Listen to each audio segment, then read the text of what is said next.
بارشوں کے باعث دریائے جہلم، چناب، راوی، ستلج اور ملحقہ ندی نالوں میں طغیانی۔ کچھ شریف، عارف والا، پاک پتن میں مکانات اور سینکڑوں ایکڑ رقبے پر موجود فصلیں زیر آب۔ بہاول نگر ضلع میں متعدد عارضی حفاظتی بند ٹوٹ گئے، درجنوں بستیوں میں آبادیوں میں تباہی۔ پی ڈی ایم اے کا کہنا ہے مقبوضہ جموں میں دریائے توئی سے پانی کا بڑا ریلا دریائے چناب میں داخل ہوگا۔ دریائے چناب میں آئندہ 24 گھنٹے میں درمیانے سے اونچے درجے کے سیلاب کا خدشہ ہے۔ سیلابی ریلا گجرات، منڈی بہاؤدین، چنیوٹ، جھنگ سے ملحقہ علاقوں کو متاثر کر سکتا ہے۔ ڈیرہ غازی خان کی روت کوہیوں میں فلیش فلڈنگ کا خدشہ۔ دریائے ستلج میں گنڈا سنگھ بالا کے مقام پر اونچے درجے کا سیلاب ہے۔ کربیلا ڈیم کے سپل ویز کھولنے کا فیصلہ۔ دریائے سندھ میں پانی کے بہاؤ میں اضافے کا خدشہ۔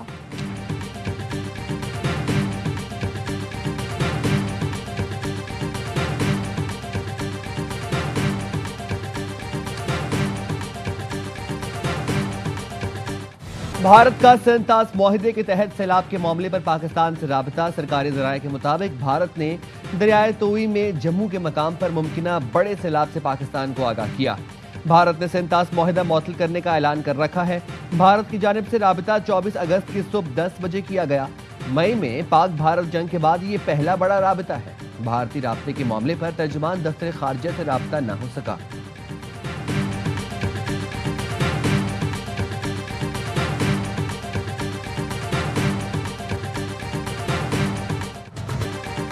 خیبر پختونخوا میں بارشوں اور سیلاب کی تباہی کے بعد بحالی کا کام جاری۔ ڈیرہ اسماعیل خان میں ہفتے کی رات آندھی اور طوفانی بارش سے 8 افراد جاں بحق ہوئے تھے۔ شانگلہ میں مونسون کی دوسرے سپیل نے تباہی مچا دی۔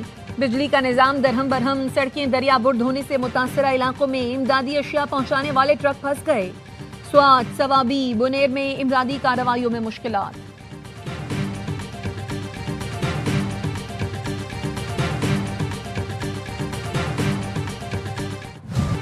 وزیر داخلہ محسن نقوی سے ایرانی ہم منصب سکندر مومنی کا ٹیلی فونک رابطہ۔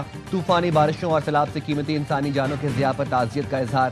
سیلاب متاثرین کی مدد کے لیے تعاون کی پیشکش کی۔ سکندر مومنی نے کہا پاکستان برادر ہمسایہ ہے، آزمائش میں ہر طرح کی مدد کے لیے تیار ہے۔ محسن نقوی نے سیلاب زدگان کے لیے مدد کی پیشکش اور اظہار یکجہتی پر ایرانی ہم منصب کا شکریہ ادا کیا۔ کہا ایران اور پاکستان کی خوشیاں اور غم سانجھے ہیں۔ تاریخ میں پہلی بار پاکستان اس خطرناک موسمیاتی صورتحال سے گزر رہا ہے۔ تمام ادارے سیلاب متاثرین کی مدد کے لیے فیلڈ میں ہیں۔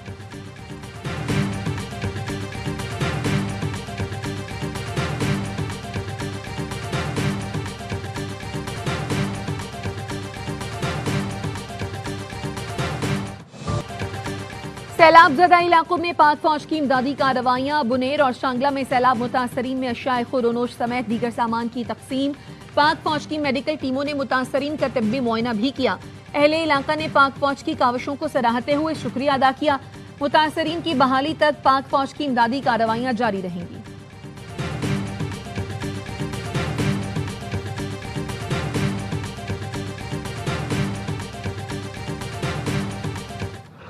نائب وزیر اعظم اسحاق ڈار اور او آئی سی کے غیر معمولی اجلاس میں شرکت کے لیے سعودی عرب پہنچ گئے۔ ترجمان دفتر خارجہ کا کہنا ہے اسحاق ڈار او آئی سی وزرائے خارجہ کونسل کے اجلاس میں شریک ہوں گے۔ اجلاس میں فلسطین کی موجودہ صورتحال کے تناظر میں مشترکہ حکمت عملی پر غور ہوگا۔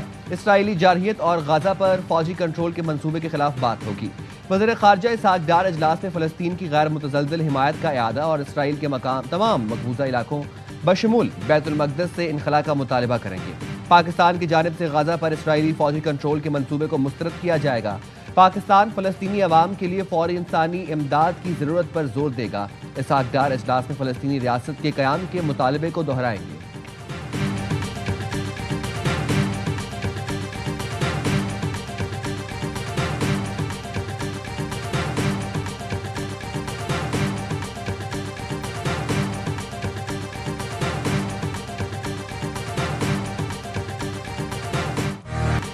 فیلڈ مارشل سید عاصم منیر سے چینی وزیر خارجہ وانگ جی کی ملاقات پر چینی وزارت خارجہ کا بیان کے مطابق فیلڈ مارشل سید عاصم منیر نے کہا چین پاکستان کا آہنی دوست ہے۔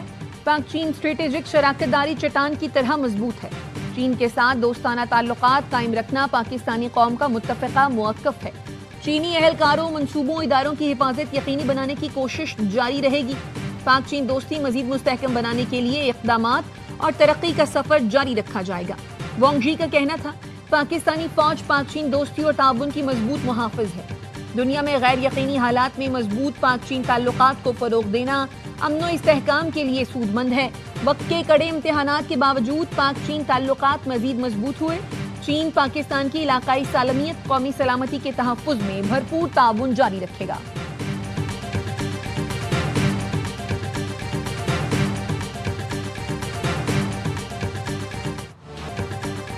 وزیر بلدیات سندھ سعید غنی کے بھائی فرحان غنی اور دیگر ملزمان کو جمعرات تک جسمانی ریمانڈ منظور۔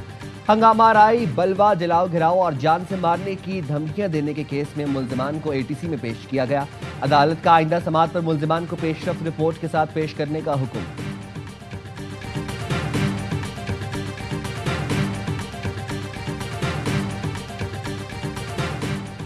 دیر بالا میں پولیس اور CTD کا مشترکہ آپریشن 4 دہشت گرد مارے گئے۔ فائرنگ سے 2 شہری جاں بحق اور ایلیٹ فورس کے 6 جوان زخمی ہوئے۔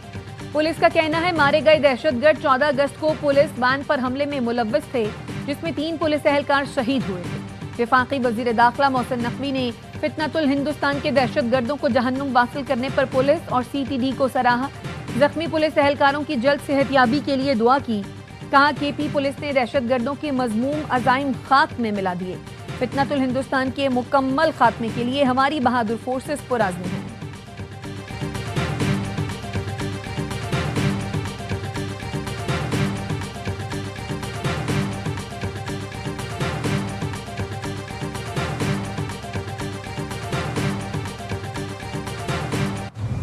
پاکستانی انٹیلیجنس نے مقبوضہ کشمیر میں را کے مذموم مقاصد کو بے نقاب کر دیا۔ انٹیلیجنس ذرائع کے مطابق مقبوضہ کشمیر میں غیر مقامی دہشت گردوں کی موجودگی کے مصدقہ اطلاعات ہیں۔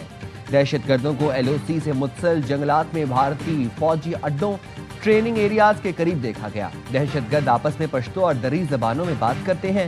غیر ملکی دہشت گرد کشمیری مجاہدین یا پاکستان کے خلاف فالس فلیگ کے لیے استعمال ہوں گے۔ عالمی برادری مشکوک کیمپس اور مشکوک غیر ملکیوں پر سوال اٹھائے۔ پاکستان نے را کے مذموم مقاصد پر مبنی انٹیلیجنس رپورٹ عالمی برادری سے شیئر کر دی۔ عالمی برادری دوست ممالک کو را پر نظر رکھنے کے لیے مراسلہ ارسال کر دیا۔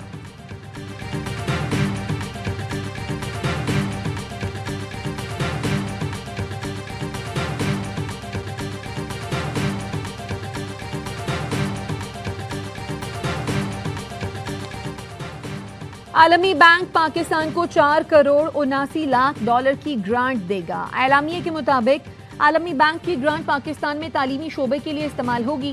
گرانٹ سے پنجاب میں اسکول سے باہر بچوں کو تعلیم کی طرف راغب کیا جائے گا۔ اسکولوں میں بچوں کے داخلے کی تعداد بڑھانے کے لیے کوششیں کی جائیں گی۔ عالمی بینک کی گرانٹ سے 40 لاکھ بچوں کو فائدہ ہوگا۔ اسکولز میں موسمیاتی تبدیلیوں کی آگاہی میں بھی مدد ملے گی۔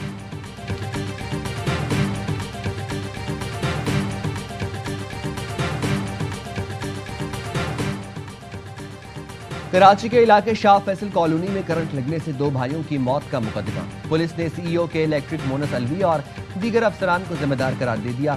رپورٹ مقامی عدالت میں جمع کرا دی گئی، جس میں بتایا گیا ہے 10 سال کا سراج سودا سلف لینے کے لیے گھر سے نکلا تھا۔ بجلی کے تار سے کرنٹ لگا۔ 20 سال کا مراد بھائی کو بچاتے ہوئے کرنٹ لگنے سے جاں بحق ہوا۔ گورنر سندھ کامران ٹیسوری سے حیدرآباد سائٹ ایسوسی ایشن کے وفد کی ملاقات۔ تاجروں نے بتایا خراب انفراسٹرکچر کے باعث 150 صنعتیں بند ہو چکی ہیں۔ گورنر سندھ نے صنعت کاروں کو تعاون اور مسائل کے حل کی یقین دہانی کرائی۔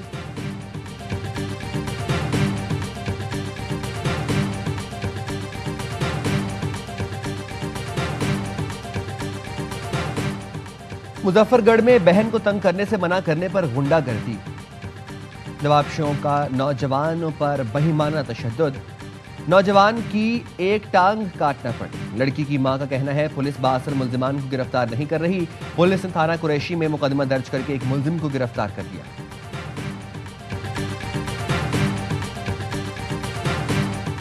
کوئٹہ اور پشاور چلنے والی جعفر ایکسپریس 2 روز کے لیے منسوخ۔ ریلوے حکام کا کہنا ہے جعفر ایکسپریس آج اور کل نہیں چلے گی۔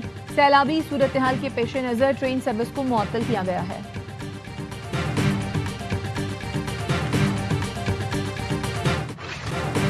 غزہ پر اسرائیلی حملوں میں مزید 63 فلسطینی شہید، غذائی قلت سے مزید 8 فلسطینی شہید ہو گئے۔ آبادی کو جنوب کی جانب دھکیلنے کے لیے قابض فورسز نے غزہ سٹی پر حملے تیز کر دیے۔ سابق اسرائیلی وزیر اعظم ایہود اولمرٹ کی نیتن یاہو پر تنقید، کہا غزہ میں جو ہو رہا ہے وہ جنگی جرائم کے زمرے میں آتا ہے۔ یہ جنگ یرغمالیوں کی زندگیوں کے لیے خطرہ اور اسرائیلیوں کے لیے موت کا پھندا بن رہی ہے۔ اس جنگ میں بلا جواز ہزاروں فلسطینی مارے گئے۔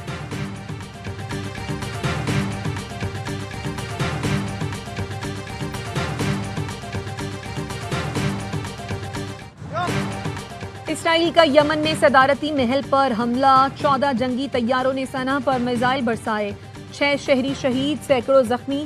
یمنی میڈیا کا کہنا ہے اسرائیلی طیاروں نے صدارتی کمپلیکس، تیل کمپنی کے اسٹیشن اور پاور اسٹیشن کو نشانہ بنایا۔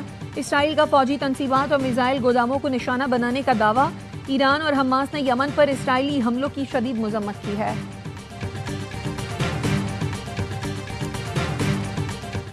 متحدہ عرب امارات کی ثالثی میں روس اور یوکرین کے درمیان جنگی قیدیوں کا تبادلہ۔ روس اور یوکرین نے ایک دوسرے کے 146 قیدیوں کو رہا کر دیا۔ یوکرین نے کرسک ریجن سے تعلق رکھنے والے 8 روسی قیدیوں کو بھی رہا کیا ہے۔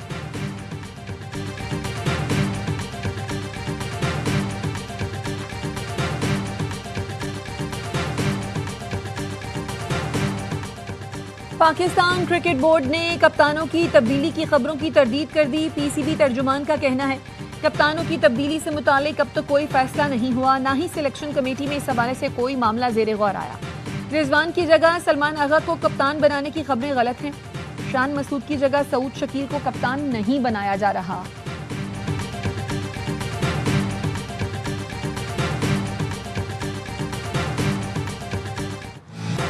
آئی سی سی ویمنز کرکٹ ورلڈ کپ کے لیے 15 رکنی پاکستانی اسکواڈ کا اعلان۔ فاطمہ ثنا کپتانی کریں گی۔ ورلڈ کپ سے پہلے قومی ٹیم جنوبی افریقہ سے لاہور میں 3 ون ڈے کھیلے گی۔ ویمنز ورلڈ کپ بھارت اور سری لنکا میں 30 ستمبر کو ہوگا۔ پاکستان ٹیم کے تمام میچز سری لنکا میں ہوں گے۔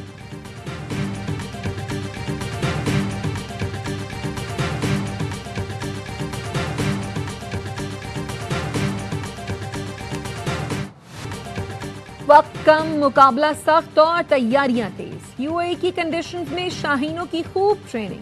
میچ پریکٹس حاصل کرنے کے لیے پاکستانی ٹیم آج انٹر اسکواڈ پریکٹس میچ کھیلے گی۔ ٹرائی سیریز کا آغاز 29 اگست سے ہوگا۔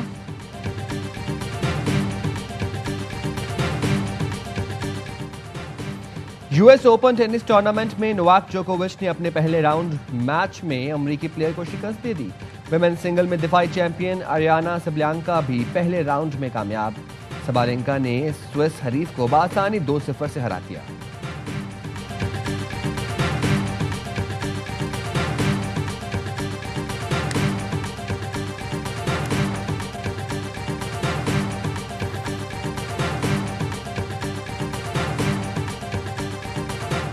تاجدار گولڈا حضرت پیر مہر علی شاہ کے سالانہ عرس کی تقریبات۔ ملک اور بیرون ملک سے زائرین کی بڑی تعداد کی شرکت۔ دربار پر درود و سلام اور محافل سما کا اہتمام۔ اختتامی دعا آج بعد نماز عصر ہوگی۔ اس سے پہلے مزار کی چادر پوشی کی جائے گی۔